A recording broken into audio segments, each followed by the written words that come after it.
महत्वाची बातमी येते आहे वाल्मिक कराड याच्या संदर्भातली। वाल्मिक कराडचा जामीन अर्ज फेटाळण्यात आलेला आहे। सरपंच संतोष देशमुख हत्ये प्रकरणातील मुख्य आरोपी असलेल्या वाल्मिक कराडला दिलासा मिळालेला नाही। आताची सर्वात मोठी बातमी आपण पाहतो, वाल्मिक कराड याचा जामीन अर्ज फेटाळण्यात आलेला आहे, त्यामुळे त्यालाही तिथे दिलासा मिळालेला नाही। आपण याबाबत अधिक माहिती घेऊया आमचे प्रतिनिधी मोहसिन शेख यांच्याकडून। मोहसिन, काय अधिक माहिती आहे?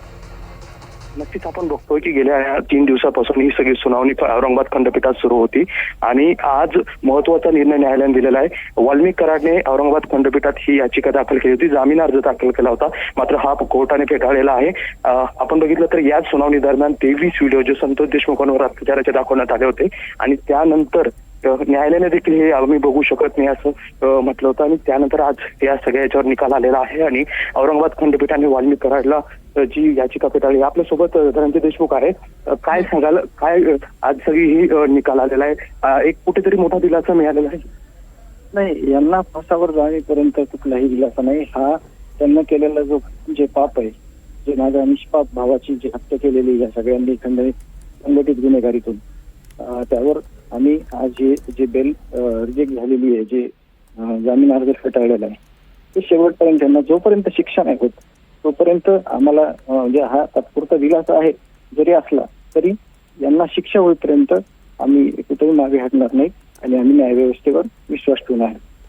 नक्कीच आपण जर बघितलं तर न्यायालयाने जे व्हिडिओ दाखवण्यात आले होते ते अत्यंत क्रूरपणेचे व्हिडिओ, न्यायालयाने देखील हे बघू शकत नाही असं वक्तव्य केलं होतं आणि क्रूरता मोठ्या प्रमाणात त्यात दिसत होती। हे फक्त हत्याच नव्हती, ही मानवतेची हत्या आहे आणि जर कोणी आमच्या आडवं आलं, जर कोणी आम्हाला आडवं आलं किंवा आम्हाला कोणी आमच्या चुकीच्या कामात आडवं आलं तर आम्ही त्याला संपवणार अशी दहशत तयार करण्याचा हेतू पूर्णत्व त्याचा होता आणि त्यातूनच हे सगळं त्या संघटित गुन्हेगारीतून मुख्य आरोपी आणि त्याच्या सगळ्या टीमने केलेले। तर हे खूप म्हणजे मानवतेला कुठेही म्हणजे पूर्ण काळीमा फासणारी ही गोष्ट या सगळ्या लोकांनी केलेली आहे।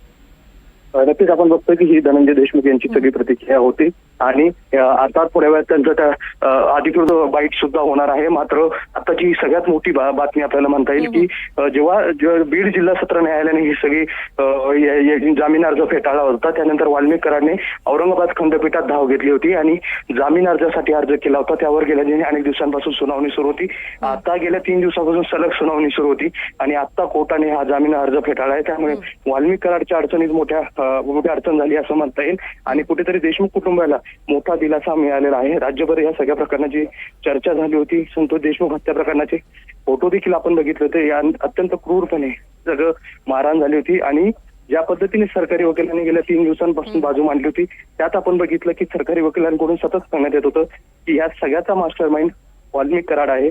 वाल्मिक कराडच्या सांगण्यावरूनच हे सगळं हत्याकांड घडलेलं होतं आणि त्यामुळे वाल्मिक कराडला जामीन अर्ज देऊ नये अशा पद्धतीची भूमिका मांडली होती आणि आज कुठेतरी खंडपीठाने हा अर्ज फेटाळलेला आहे। गेले 3 दिवस ही सगळी सुनावणी सुरू होती। मोहसिन, जरा सविस्तर सांगाल की गेल्या 3 दिवसात नेमकं काय काय घडलं कोर्टात? नक्कीच या सगळ्या औरंगाबाद खंडपीठात जेव्हा याचिका सगळी सुरू होती त्यावेळी सरकारी वकिलांनी सगळे पुरावे या ठिकाणी मांडण्याचा प्रयत्न केला।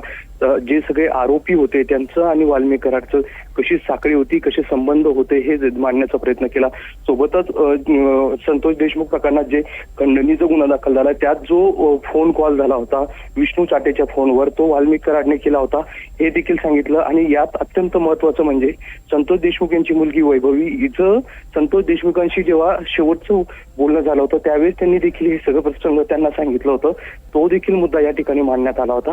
आणि अत्यंत महत्वाचं म्हणजे संतोष देशमुख यांना जेव्हा मारहाण करण्यात आली त्याचे जे व्हिडिओ बनवण्यात आले होते आरोपींकडून, हे सगळे व्हिडिओ न्यायालयात मांडण्यात आले होते, ते दाखवण्यात आले होते आणि त्यानंतरच कुठेतरी आता हा निर्णय आल्याचं आपल्याला पाहायला मिळतं। नक्कीच, धन्यवाद मोहसिन आपण दिलेल्या या सविस्तर माहितीबद्दल। वाल्मिक कराड याचा औरंगाबाद खंडपीठानं जामीन अर्ज फेटाळलेला आहे। गेले 3 दिवस या जामीन अर्जावर सुनावणी सुरू होती।